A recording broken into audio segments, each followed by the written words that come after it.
Good morning. News and hair oil సమర్పిస్తున్న business breakfast షోకి స్వాగతం.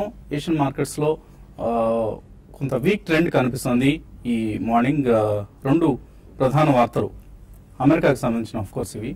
సో సంక్షోభాలకు నిలయంగా మారిన డొనాల్డ్ ట్రంప్స్ వైట్ హౌస్ ఇప్పుడు వరల్డ్ మార్కెట్స్ లో కొంత కన్సర్న్స్ కు కారణంగా చెప్పుకోవచ్చు. సో రెండు ప్రధాన వార్తలు మనకు కనిపిస్తున్నాయి. ఒకటి, ప్రెసిడెంట్ డొనాల్డ్ ట్రంప్ గత FBI డైరెక్టర్ ఎవరైతే ఉన్నారో జేమ్స్ కామీ, ఈ జేమ్స్ కామీ ఒక ఇన్వెస్టిగేషన్ చేస్తూ ఉన్నారు.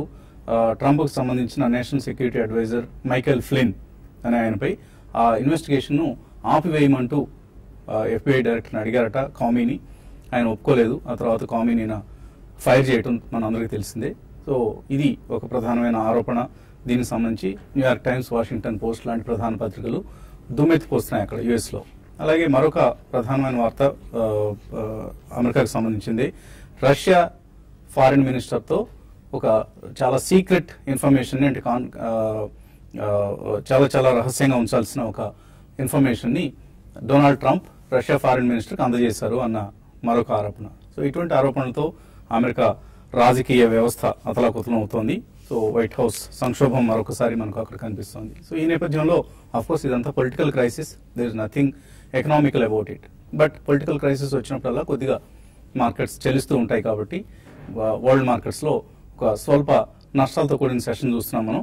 అదే ప్రభావం మన ఇండియన్ మార్కెట్స్ మీద కూడా ఓపెనింగ్ లో ఉండే అవకాశం కనిపిస్తుంది. సో స్వల్ప నష్టాలతో కూడిన మేబీ ఫ్లాట్ గా ఓపెన్ అయినా కూడా ఆశ్చర్యపోనవసరం లేదు. అప్పటికి డవ్ ఫీచర్స్ కూడా ఒక దశలో చాలా వీక్ గా కనిపించాయి, ఇప్పుడు కొద్దిగా కోలుకున్నాయి. అలాగే నికై లాంటి ఇండిసెస్, షాంఘై లాంటి ఇండిసెస్, హ్యాంగ్సెంగ్ ఇవన్నీ కూడా నష్టాల నుంచి కొంత కోలుకొని ఇప్పటికి కూడా నష్టాల్లోనే ట్రేడ్ అవుతున్నాయి. బట్ అమెరికన్ క్రైసిస్ దీనికి ప్రధాన కారణంగా చెప్పుకోవచ్చు. అదర్వైజ్ మన మార్కెట్స్, మన ఓన్ బుల్ మార్కెట్స్ లో మనం ఉన్నాం. నిఫ్టీ 9500 ని, సెన్సెక్స్ 30,500 మార్క్ ని నిన్న సక్సెస్ఫుల్ గా అధిగమించి మార్కెట్స్ పెరగడం చూసాం. సో టాటా స్టీల్ రిజల్ట్స్ కూడా నిన్న చాలా ఇంప్రెసివ్ గా వచ్చాయి. చాలా స్ట్రాంగ్ రిజల్ట్స్ చాలా కాలం తర్వాత ఇన్ఫాక్ట్ టాటా స్టీల్ ని చూసాం మనం. పెన్షన్ విధానానికి సంబంధించి కూడా కొంత ఒక సెటిల్మెంట్ వాళ్ళు చేసుకున్నారు బ్రిటన్ లో అన్న వార్తలు కూడా వస్తున్నాయి. సో ఇదంతా టాటా స్టీల్ కి సంబంధించిన ప్రధాన వార్త. అండ్ 9,000 to 9,500 ఈ లెవెల్, ఈ 500 పాయింట్లు చేరేందుకు, పెరిగేందుకు నిఫ్టీకి 43 సెషన్స్ పట్టింది. అదే 8,500 9,000కి రావడానికి 32 సెషన్సే పట్టింది. సో కొంత లాంగ్ కన్సాలిడేషన్ మనం 9,000 9,500 మధ్యలో చూసాం. సో ఇక్కడ నుంచి ఇక 9,500 10,000కి మధ్య ఎన్ని సెషన్స్ పడుతుంది చెప్పలేము. మేబీ జూన్ ఎండ్ లోపల వచ్చినా రావచ్చు. అండ్ ప్రస్తుతం ఉన్న ట్రెండ్ మట్టి చూస్తే అనుకోని విధంగా ఏవైనా అమెరికాలో సడన్ గా డొనాల్డ్ ట్రంప్ రిజైన్ చేస్తున్నారు అన్న వార్తలు లాంటివి వస్తే మనం ఏం చెప్పలేము. బట్ అదర్వైజ్ అంత ప్రమాదం ప్రస్తుతానికి ఏం కనపడలేదు. FII బయింగ్ మాత్రం కొనసాగుతోంది. 858 crores వర్త్ స్టాక్స్ ను వాళ్ళు నిన్న కొనడం చూసాం. అండ్ చాలా strong FII participation. Last 5-6 sessions లో వాళ్ళు 4,500 crores వర్త్ స్టాక్స్ ని కొనడం చూసాం. నిన్న కూడా ICICI, ITC బ్యాంక్ లాంటి కౌంటర్స్ లో, ITC వంటి కౌంటర్స్ లో 300 crores వర్త్ బయింగ్ వచ్చింది. SBI, axis bank 200 crores worth buying వచ్చింది. సో డొమెస్టిక్ ఇన్వెస్టర్స్ కొంత సెల్లింగ్ చేసినా కూడా ఇటువంటి కౌంటర్స్ లో చాలా స్ట్రాంగ్ బయింగ్ రావడం చూసాం. గ్లోబల్ క్యూస్ వీక్ గా ఉన్నా మన క్యూస్ స్ట్రాంగ్ గా ఉన్నాయి. అది ఈ అంశాన్ని మనం గుర్తుంచుకోవాలి. ఇప్పుడు FII పార్టిసిపేషన్ కూడా పెరుగుతోంది. సో స్మాల్ క్యాప్ ఇండెక్స్ నిన్న కూడా అనుకున్నాం, లాస్ట్ 3 years లో అంటే మోడీ ప్రభుత్వం వచ్చిన తర్వాత ఆల్మోస్ట్ 100% పెరిగింది స్మాల్ క్యాప్ ఇండెక్స్. సో అదే కనుక ఎవరైనా స్మాల్ క్యాప్ ఇండెక్స్ 100% పెరిగింది అంటే ఆ ఇండెక్స్ సంబంధించిన స్టాక్స్ లో కొద్దిగా తెలివిగా ఎవరైనా ఒక మంచి పోర్ట్ఫోలియో నిర్మించుకున్న వాళ్ళు ఉంటే వాళ్ళకి మినిమం 200% రిటర్న్ వచ్చి ఉంటుంది. ఇంకా స్మార్ట్ ఇన్వెస్టర్స్ కి అయితే వాళ్ళ పోర్ట్ఫోలియోస్ 400-500% రిటర్న్స్ ఇచ్చాయి. ప్రత్యేకించి mid and small cap index లో కాన్సన్ట్రేట్ చేస్తున్న వాళ్ళకి. సో ఈ ఏడాది మొత్తం మీద చూస్తే కూడా MSCI ఏషియా ఎక్స్ జపాన్ ఇది ఒక ఇండెక్స్ అనమాట. ఇది ఒక స్టాండర్డ్ ఇండెక్స్. సో ఇది డాలర్ టర్మ్స్ లో 20% పెరిగింది. అలాగే MSCI ఎమర్జింగ్ మార్కెట్ ఇండెక్స్ 18% పెరిగింది. సెన్సెక్స్ 22% పెరిగింది. అంటే మనం on par with global rally ఉన్నాం. మనం ఏమి గొప్పగా ఎదిగిపోవడం లేదు. బట్ వీఆర్ అట్లీస్ట్ 2016తో కంపేర్ చేస్తే 2017లో we're participating in the global rally. అది ఒక ఊరట కలిగించే అంశం. అండ్ చాలా డొమెస్టిక్ మనీ మనకు మార్కెట్స్ లోకి వస్తుంది. హౌస్ హోల్డ్ సేవింగ్స్ ఇప్పుడిప్పుడే, నిన్న కూడా మనం ఒక ప్రధానమైన వార్త చూసాం. EPFO అంటే ఎంప్లాయీ ప్రావిడెంట్ ఫండ్ ఆర్గనైజేషన్ ఏదైతే ఉందో అది స్టాక్ మార్కెట్స్లో 18,000 crores ఇన్వెస్ట్ చేయడానికి డబ్బు సిద్ధం చేసుకుంది అని. సో ఈపీఎఫ్ఓ అనేది లాంగ్ టర్మ్ కోసం కమిట్ చేసే మనీ అది. సో ఎప్పుడు ఎగ్జిట్ అవుతారనేది వాళ్ళకి తెలియదు. బట్ ప్రస్తుతానికి మాత్రం ఎంట్రీ కోసం సిద్ధంగా ఉన్నారు. 18,500 crores హ్యూజ్ మనీ. అండ్ రాబోయే రోజుల్లో సుమారుగా 50,000 కోట్ల రూపాయల సేవింగ్స్ మన మార్కెట్స్లోకి రాబోతుంది. నెక్స్ట్ 5 years అయితే $150 billion వర్త్ మనీ ఈక్విటీ మార్కెట్స్లోకి రాబోతుంది. సో ఇటువంటి అంకెలు విన్నప్పుడల్లా ఒళ్ళు పులకరించిపోతూ ఉంటుంది మాలాంటి వాళ్ళకి, అఫ్కోర్స్ మనలాంటి వాళ్ళకి.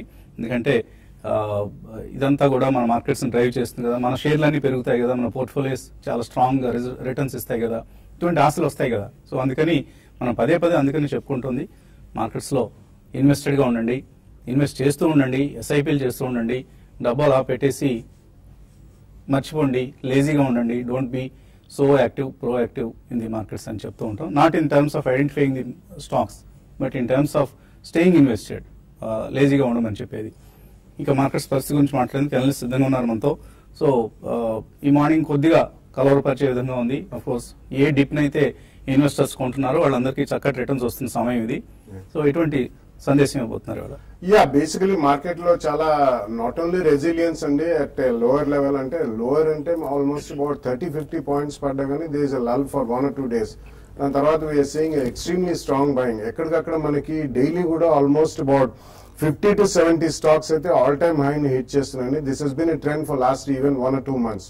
ఈ కారణం వలన మనకి ఎక్స్టర్నల్ ఫ్యాక్టర్స్ పెద్దగా ప్రభావితం చేసే అవకాశం అయితే కనిపించలేదు. ఇది మనకి డొనాల్డ్ ట్రంప్ గారు ఎప్పుడైతే ప్రెసిడెంట్ అయ్యారో అప్పటి నుంచి ఏదో ఒక వివాదం అక్కడ తలెత్తుతూనే ఉంది లాస్ట్ 3 to 4 months, 5 months లో.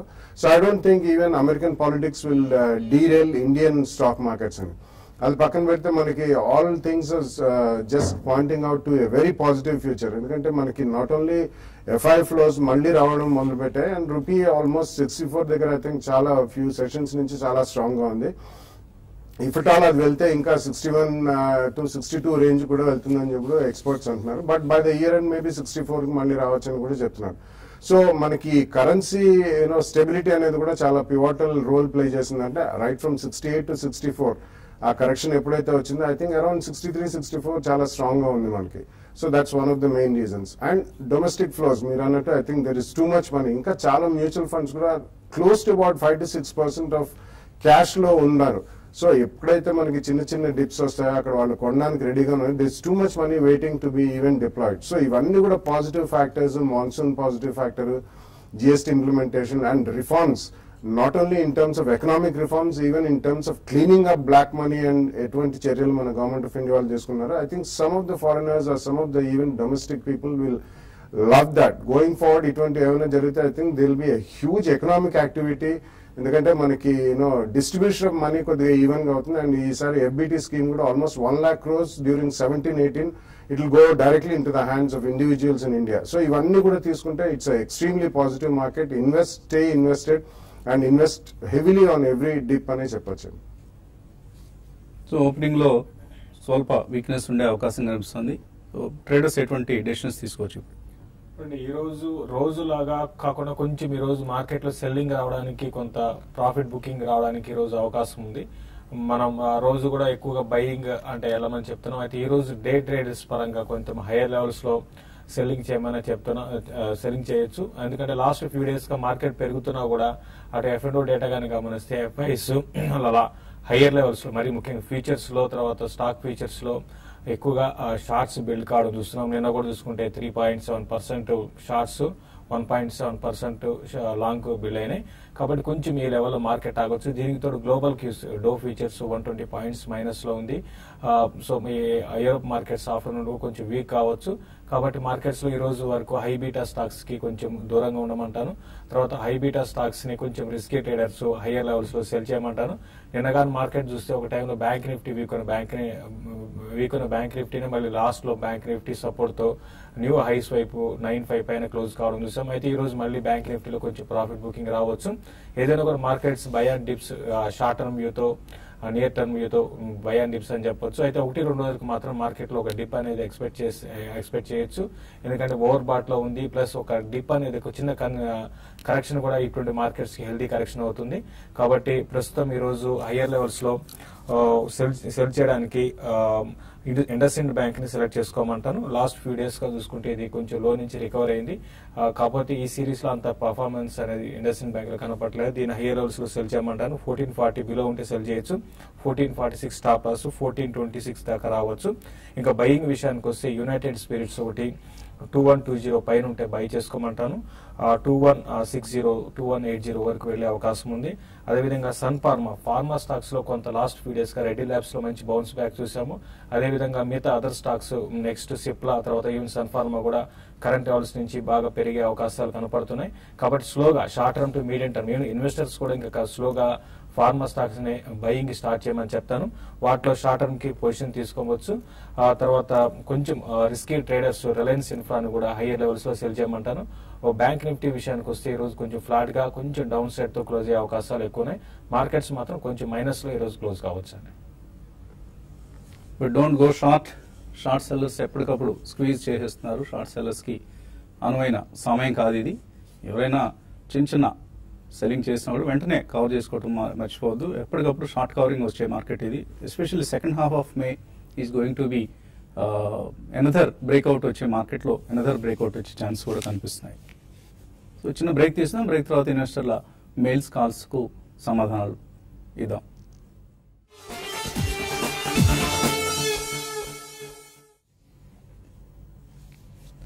న్యూస్ అండ్ హెయిర్ ఆయిల్ సమర్పిస్తున్న బిజినెస్ బ్రేక్ఫాస్ట్ షోకి తిరిగి స్వాగతం. కాలర్స్ లైన్ లో ఉన్నారు. మొదటి కాలర్ నటరాజ శర్మ చెన్నై నుంచి. Hello hello sir, paper sector లో నేను పుదుంజీ పేపర్ ఇంకా ఎన్ఆర్ అగర్వాల్ ఇన్వెస్టెడ్ ఉన్నానండి. దాని షార్ట్ టర్మ్ ఇంకా లాంగ్ టర్మ్ వ్యూస్ ఎలా ఉన్నాయని చెప్పగలరా? పుదుంజీ ఇంకొకటి ఏదన్నారు? ఎన్ఆర్ అగర్వాల్.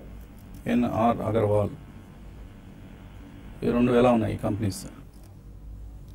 సో ఓవరాల్ గా paper sector last almost 1 year గా చాలా బాగా పనిచేస్తుంది. అండ్ 1 or 2 ఎక్సెప్షన్స్ మినహాయిస్తే మిగతావన్నీ బాగానే పనిచేస్తున్నాయి. ఈ రెండు అయితే ఆనెస్ట్లీ కవర్ చేయట్లేదు. బట్ ఇట్స్ ఆల్వేస్ పుదుంజీ is I think reasonably okay అండి. NR Agarwal I did not definitely cover that stock. But JK paper results వచ్చండి. JK paper is good. So అట్లా మీరు at least 1 or 2 top of the West Coast JK paper ఇటువంటి strong shares లో 1 or 2 shares లో తీసుకుంటే బాగానే ఉంటుంది. చిన్నగా ఒకవేళ తీసుకున్నా కానీ మేబీ 1 or 2 quarters రిజల్ట్స్ లో కొద్దిగా ప్రాఫిట్స్ వస్తే మాత్రం తప్పకుండా బుక్ చేయండి. తర్వాత వైజాగ్ నుంచి శ్రీనివాస్ లైన్ ఉన్నారు. Hello good morning sir. Morning అండి, అడగండి. సార్ ఫెడరల్ బ్యాంక్ 55 లో తీసుకున్నాను సార్. 1 lakh ఇన్వెస్ట్ చేశాను. ఏదండి? Federal bank sir. Federal bank almost double అయింది. అది సర్వీస్ సౌత్ బ్యాంక్ తీసుకున్నాను సార్. నెక్స్ట్ శిల్పి cable sir. Tourism finance 1 lakh invest చేస్తున్నాను. అది 85% ప్రాఫిట్ లో ఉన్నాను. అది సెల్ చేసి శిల్పి కేబుల్ తీసుకొచ్చాను. అయితే బాగా పడుతుంది. ఫెడరల్ బ్యాంక్ హోల్డ్ చేయొచ్చా? ప్రాఫిట్ బుక్ చేసుకోవచ్చా ఇక్కడ? ఫెడరల్ బ్యాంక్ విషయానికి వస్తే మీరు మంచి ప్రాఫిట్, అది కూడా టైమింగ్ లో కూడా కరెక్ట్ టైమింగ్ లో మీరు ఎంటర్ అయ్యారండి. రీసెంట్ గా చూసుకుంటే ఉన్న బ్యాంక్స్ లో అవుట్ పర్ఫార్మ్ చేసిన బ్యాంక్ ఫెడరల్ బ్యాంక్ అని చెప్పొచ్చు. ఆల్మోస్ట్ 52 వీక్ హైక్ దగ్గర ఉంది. ఇది ఇంకా మీకు మనీ అవసరం లేదు అనుకుంటే మీరు ఇంకా హోల్డ్ చేయండి. ఎప్పుడు కూడా స్టాక్ మార్కెట్ లో అంటే తక్కువ ప్రాఫిట్ కి ఎగ్జిట్ కావడం కాకుండా కొన్ని రోజులు ఓపికతో వెయిట్ చేసి, ఎందుకంటే బుల్ మార్కెట్ స్టార్ట్ అయ్యి మనకి 6 నెలలు అయింది. ఇంకా అట్లీస్ట్ ఒక 6 to 8 months హోల్డ్ చేసి ఇక్కడ నుంచి ఒక 40 to 50% పెరిగే అవకాశాలు కూడా కొట్టిపారేయలేం. కాబట్టి కొంతకాలం హోల్డ్ చేయండి. తర్వాత శిల్పి కేబుల్ లో మీరు ఇన్వెస్ట్ చేయాలనుకుంటున్నారు అని అడిగినట్టున్నారండి. శిల్పి కేబుల్ కన్నా వేరే స్టాక్ ని సెలెక్ట్ చేసుకోమంటాను. ఇప్పుడున్న పరిస్థితుల్లో శిల్పి కేబుల్స్ చాలా వీక్ ఉంది. ఇది ఇంకా ఫర్దర్ గా వీక్ అయ్యే అవకాశం ఉంది. ఇది నాకు తెలిసి ఇది స్ప్లిట్ అయినట్టుందండి. ఒకసారి ఫండమెంటల్స్ చూసి మళ్ళీ మీకు చెప్తాను. ప్రస్తుతం అయితే శిల్పి కేబుల్స్ చాలా వీక్ ఉందని చెప్తానండి. వెంకట్ హైదరాబాద్ నుంచి. Hello good morning sir. Morning అండి, అడగండి. ఇది నాది ఐడియా ఫ్యూచర్స్ 85 లో సేల్ చేశాను సార్ ఒకటి stock. Next bank of Baroda May contract buying, June contract selling లో ఉంది సార్. ఏది ఎంచుకోమంటారు? Idea and bank of Baroda. Idea మొన్నటి రిజల్ట్ తర్వాత బాగా వీక్ అయిన స్టాక్ మళ్ళీ నేను కొంత టెలికాం సెక్టర్ పరంగా స్ట్రాంగ్ రావడంతో ఇది మనం చూసాము, పెరిగిందండి. మీరు 85 బ్రేక్ అయితే 85 బిలో కంటిన్యూగా ట్రేడ్ అయితే మీరు దీన్ని హోల్డ్ చేయండి. 82 దగ్గర సపోర్ట్ ఉంది. అది కూడా బ్రేక్ అయితే 878 దాకా రావచ్చు. ఓవరాల్ గా కొంచెం ఇది షార్టర్ వ్యూతో అయితే మాత్రం వీకే ఉండొచ్చు అండి. మీరు బ్యాంక్ ఆఫ్ బరోడా గురించి అడిగారు. బ్యాంక్ ఆఫ్ బరోడా మీరు అంటే మీరు హెడ్జింగ్ లో ఉన్నారండి, స్టాడర్ అంటారు. అయితే ఇప్పుడున్న పరిస్థితిలో పెద్దగా పడే అవకాశాలు అయితే లేదు కాబట్టి మీరు కొంచెం వెయిట్ చేయండి. ఒక కరెక్షన్ బయింగ్ లో ఉన్నారు, జూన్ సెల్లింగ్ లో ఉన్నారు. అదే వీక్ అంటే హెడ్జింగ్ లో ఉన్నారు, ఒకటే సిరీస్ లో లేరు. అవును, హెడ్జింగ్ అంటారండి, స్ప్రెడ్ అంటారండి. హెడ్జ్ సార్ అది స్ట్రాంగిల్ కాదు, ఒకటే సిరీస్ లో ఉంటే స్ప్రెడ్ అంటారండి. స్ప్రెడ్ లో ఉన్నారు కాబట్టి మీరు అంటే పొజిషన్ లేనట్టు అనుకోవచ్చు. అయితే మీకు ఆ స్ప్రెడ్ లో ఉన్న అంటే ఒక టైం గడిచే కొద్దీ వచ్చిన గ్యాప్ లో మీరు ప్రాఫిట్ ఉంటుందండి. అయితే ఎగ్జిట్ అయ్యాలంటే రెండు ఒకేసారి ఎగ్జిట్ కావాలి, లేదా మీరు డౌన్ సైడ్ వచ్చినప్పుడు ఒక షార్ట్ ని కవర్ చేయండి, లాంగ్ ని హోల్డ్ చేయండి. ఓకే అండి, కొన్ని ఈమెయిల్ సందేహాలు తీసుకుందాం. కేఎస్ మూర్తి మెయిల్ పంపించారు, ఎక్సైడ్ ఈ రేట్లో ఇంకా కొనుక్కోవచ్చా? అలాగే జిఎంఆర్ ఉన్నాయి, 43% లాస్ లో ఉన్నారు, యావరేజ్ చేసుకోవచ్చా ఇక్కడ, లేదా లాస్ బుక్ చేసి వేరే షేర్స్ లోకి వెళ్ళొచ్చా?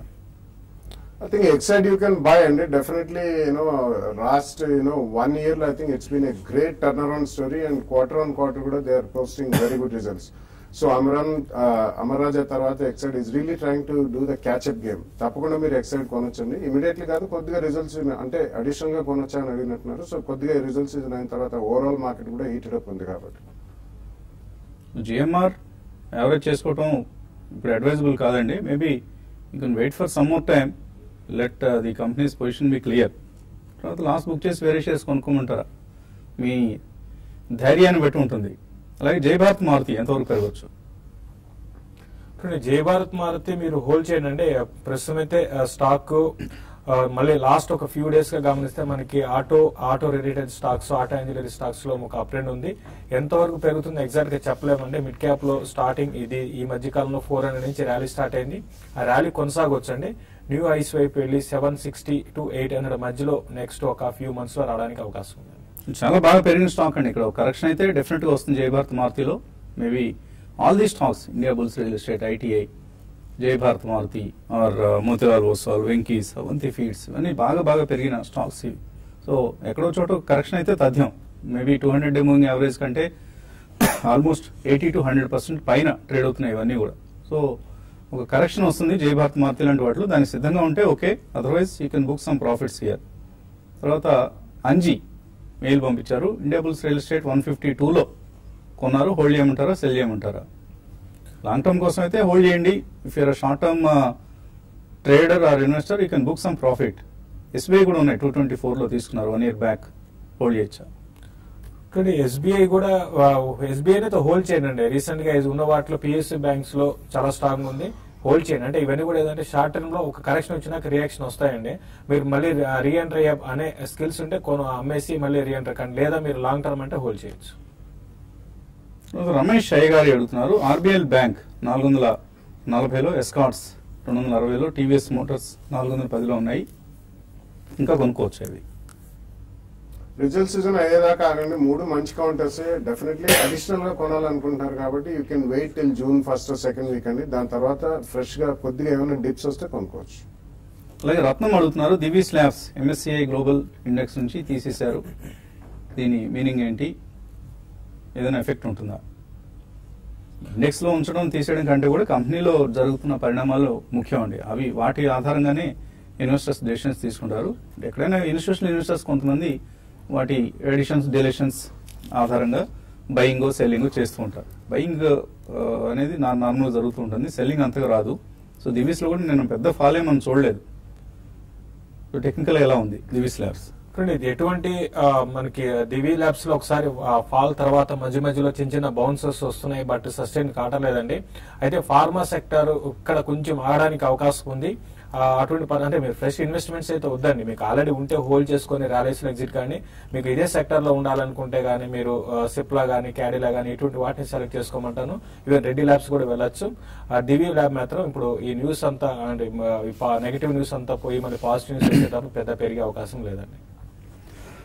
సో ఒక మెయిలర్ పంపించారు మనకు, 1 crore ఉన్నాయి ఎన్ఆర్ఈ అకౌంట్ లో, వీటిని ఎలా ఇన్వెస్ట్ చేయాలి, అసలు ఎన్ఆర్ఈ అకౌంట్ లో ఉన్న ఎఫ్డీ నుంచి ఈక్విటీస్కి రావడం ఎంతవరకు కరెక్ట్ అని అడుగుతున్నారు. దీనికి సమాధానం మనం యూట్యూబ్ ప్రసారంలో కలుసుకున్నప్పుడు మాట్లాడుకుందాం. సో ఇదే కాకుండా ఇంకా మరిన్ని సందేహాలకు సమాధానాలు ఉంటాయి. Keep watching TB5.